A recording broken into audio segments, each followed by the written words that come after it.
Olá! Vamos então à correção dos exercícios de revisão da nossa prova de português. Como não tivemos como terminar em sala de aula, eu conversei com vocês que ia colocar o videozinho explicando como faria cada exercício.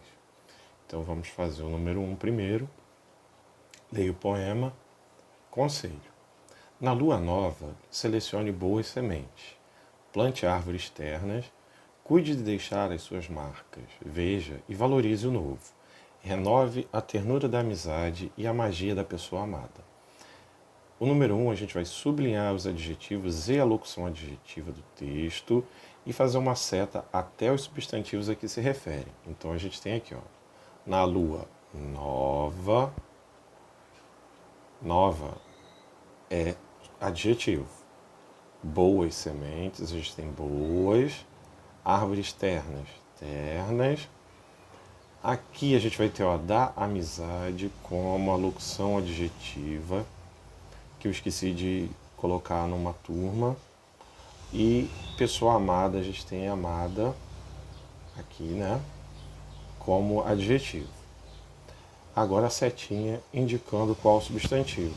Nova para lua, boas para semente, ternas para árvores, da amizade, ternura e pessoa amada, amada para pessoa. Tá, ficou feio, né? Vamos corrigir isso aqui. Amada para pessoa. Muito bem. Agora o número 2 é a gente acrescentar outros adjetivos aos substantivos que você localizou na atividade anterior. Então temos aqui sementes, árvores e pessoa. Sementes a gente pode colocar sementes férteis, sementes secas,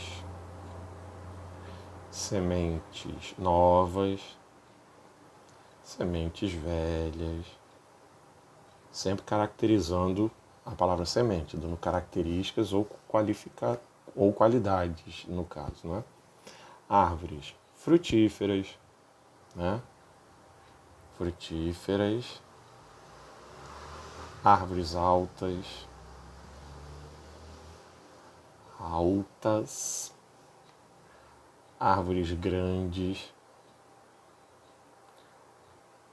árvores secas, tá? Pessoa, pessoa boa, pessoa animada, pessoa elegante, pessoa bonita, tá? Então sempre qualificando. O número 3 é para a gente fazer a relação de acordo com a classificação dos adjetivos. Lembrando que pátrio sempre vai indicar nacionalidade. Então, aonde nasceu alguém? Nacional. Eu estou esquecendo algumas coisas aqui, tá? Perdão. Nacionalidade. O simples é porque só tem um radical. A gente já viu que é radical na sala rapidíssimo, né? E composto é mais, 2 ou mais radicais. Então, radical é a raiz da palavra, né? Quando a gente vê mais de, vamos dizer assim, 2 palavras, então a gente tem um adjetivo composto. Ela era cantora lírica, 2, simples. Sírio é uma nacionalidade, 1, pátrio. Verde esmeralda, composto, 3. Seus sapatos eram azul pavão, 3, azul pavão também é composto, é 3. E Sirigaita e Siriema, povo austríaco, nacionalidade 1. Muito bem. Aqui. O número 4 está pedindo para a gente encontrar pelo menos 10 adjetivos no texto. Branca Grande é o nome da garça. É tudo uma coisa só, tá? Isso aqui se transformou em um substantivo composto, tá? Garça branca grande. Então aqui os adjetivos são maior, vamos ver se vai dar espaço para tudo, né? Maior, comprido,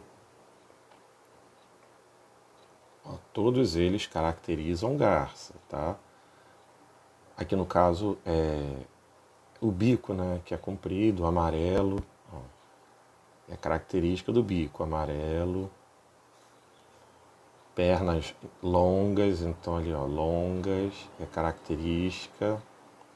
Negras, também é. Lentamente não é porque ele está modificando o verbo, tá? Então nesse caso ele é um advérbio. Se fosse lento, aí era um adjetivo. Encolhido, né, do pescoço ali, ó, encolhido, pernas esticadas, esticadas. Aí temos rasas, né, que são as águas rasas, e também come insetos. Na época da reprodução, de julho a dezembro, penas maiores, ó, maiores, e de textura delicada, ó, delicada, crescem no dorso é o corpo, tá, dos adultos, formando um tufo de penas finas. Então, finas também é um adjetivo. Por causa das penas que eram usadas em chapéus femininos, femininos aqui, ele é um adjetivo que vai, vamos dizer, caracterizar chapéus. Essas garças foram caçadas intensamente no começo do século. Então aqui a gente tem os nossos 1, 2, 3, 4, 5, 6, 7, 8, 9, 10, 11, 12. Até passamos, tá? Temos 12 adjetivos. Como era no mínimo 10, então perfeito, fechou. Tá? Vamos para a segunda página. Qualquer coisa vocês podem dar um print aí na tela ou tirar uma foto. Tá? Eu vou colocar tudo de novo aqui para vocês darem uma olhada. E eu não consigo tirar essa partezinha ali de baixo, mas beleza. Vamos para a página 2. Página 2. Leio o poema número 5, Eternidade. Ele reviu-se, não era mais nem corpo, nem sombra, nem escombros. Como foi isso? Tudo irreal. Um barco sem mar a boiar. Ele sentiu-se, recomeçava. Vivera morrendo numa estrela. Ele despiu-se. De quê? De tudo que amara. Surdo, mudo, cegara. Agora vê. Então a gente vai ver o que a letra A está pedindo aqui pra gente. No poema, o mesmo ditongo se repete em 3 verbos. Os verbos aqui a gente já viu, tá? Que é o reviu, sentiu e despiu. Todos eles terminam... Só um minutinho, gente. Agora sim, eu aprendi a fixar a página. Eu acho. Vamos ver, né? Então todos eles aqui, ó. Reviu. Aqui, ó. Reviu. Sentiu. E despiu.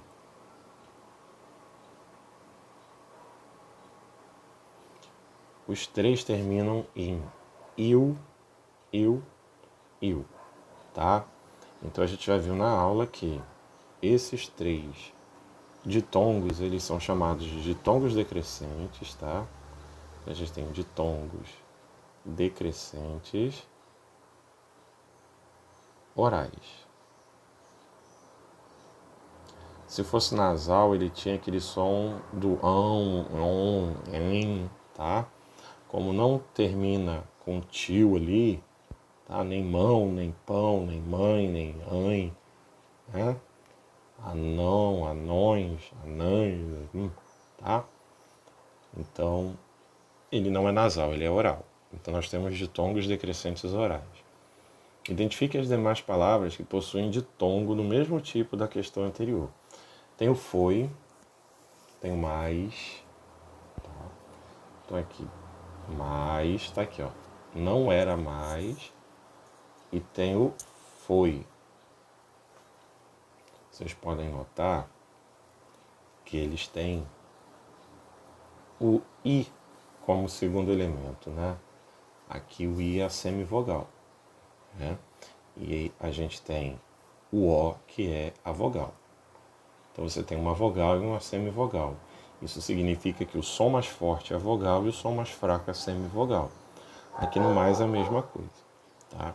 Que palavra do texto possui um ditongo seguido de hiato? É a palavra boiar, tá? A gente tem aqui, ó, boiar.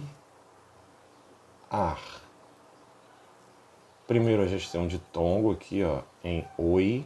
A gente tem ditongo. E essa relaçãozinha aqui entre o i e o a, né, nessa palavra aqui a gente vai ter o hiato. Então vou botar aqui, ó, hiato. Notem que o ditongo, por ser uma vogal e uma semivogal, eles estão juntos na mesma sílaba. Já o hiato, a gente tem uma vogal com outra vogal. Então, aí, no caso, ele tem que ser separado. Tá? Flexione o adjetivo surdo-mudo no feminino plural.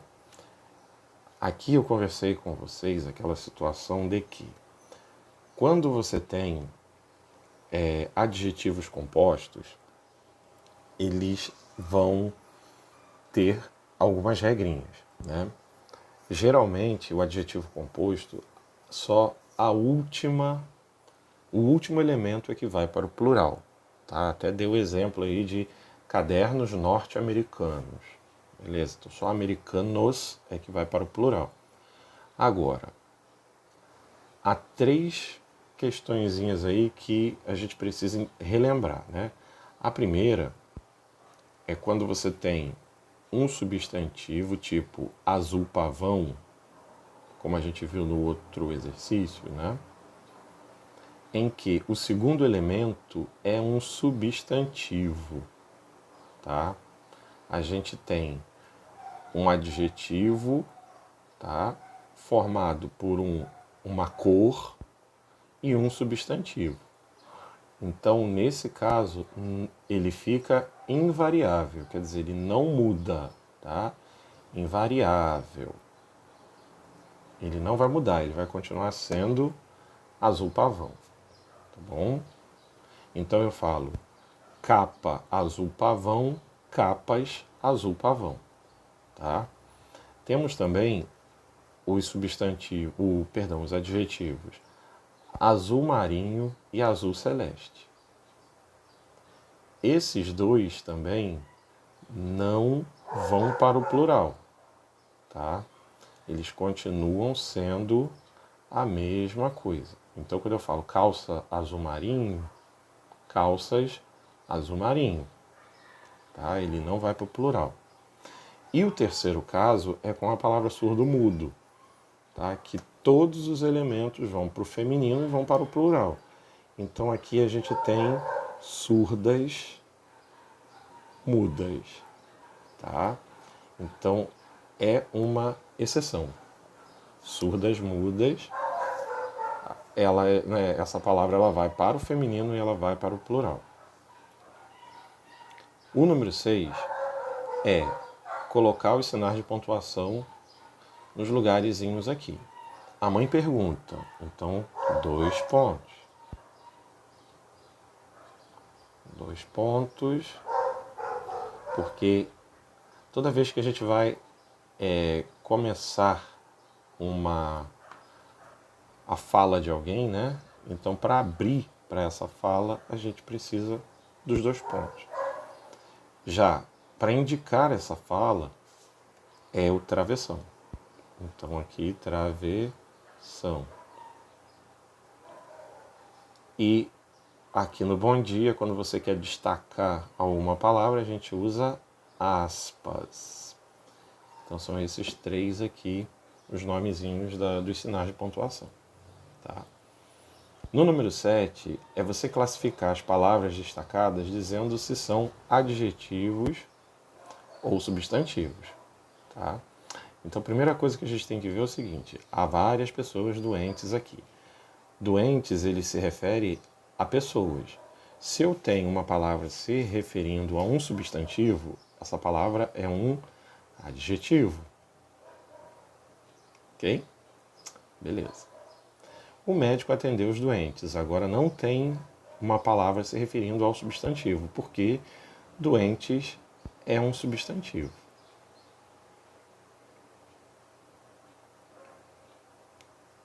Muito bem. A pedra tocou o fundo do rio. A gente tem um artigo, igual aqui, ó, em hoje. Nesse caso, eu tenho um substantivo. A gente ainda tem uma outra... nós temos uma outra frase que a gente vai ver na próxima página. Então, mais uma vez, eu vou botar aqui para vocês verem tudo. Depois a gente continua na próxima página. Muito bem. Aí a próxima página a gente tem aqui, ó. Atravessamos um rio fundo. Esse fundo ele está se referindo a rio. Então aqui a gente tem um adjetivo, tá? Temos um adjetivo aqui. Eu vou fazer o número 8 para que as outras fiquem na segunda parte do vídeo, tá? Aqui, anjos e estrelas, comum, simples, primitivo. Por quê? Comum, porque ele está falando do geral, tá? Tanto anjos como estrelas, eu não especifiquei. Se fosse especificado, era próprio, igual aqui, ó, Japão e Lua. Aí, no caso, está falando de algo específico. Por isso que é substantivo próprio. É simples, porque só tem um radical. Tá? Então, um radical é simples, composto dois ou mais radicais. Tá? Então, você tem dois ou mais radicais, você tem um substantivo composto, como é o caso de pisca-pisca aqui. Ó. Beleza, pisca-pisca e vagalumes. Primitivo e derivado. Primitivo por quê? Porque ele deu origem a outros, tá? E quando é derivado é porque ele se originou em outros, tá bom? Como é o caso de pescaria. Pescaria veio de pesca, tá? Mas aí a gente tem que voltar aqui. Eu fiz do primeiro, comum, simples e primitivo. Agora aqui, pescaria. Pescaria comum, simples e derivado. Lua e Japão, já não é comum, é próprio. É simples? Sim, só tem um radical. É primitivo ou derivado? Lua, eu posso fazer enluarado, tá? Então é primitivo. Derivado seria o enluarado, vamos dizer assim. Hoje o dia está enluarado, sei lá, né? Pisca-pisca, ele é comum, está falando do geral. Ele é composto porque tem mais de um radical e é primitivo, porque a partir dessas palavras eu posso fazer outras, tá bom? Então eu espero vocês no vídeo 2 para a gente continuar o número 9 até o número 15. Até já!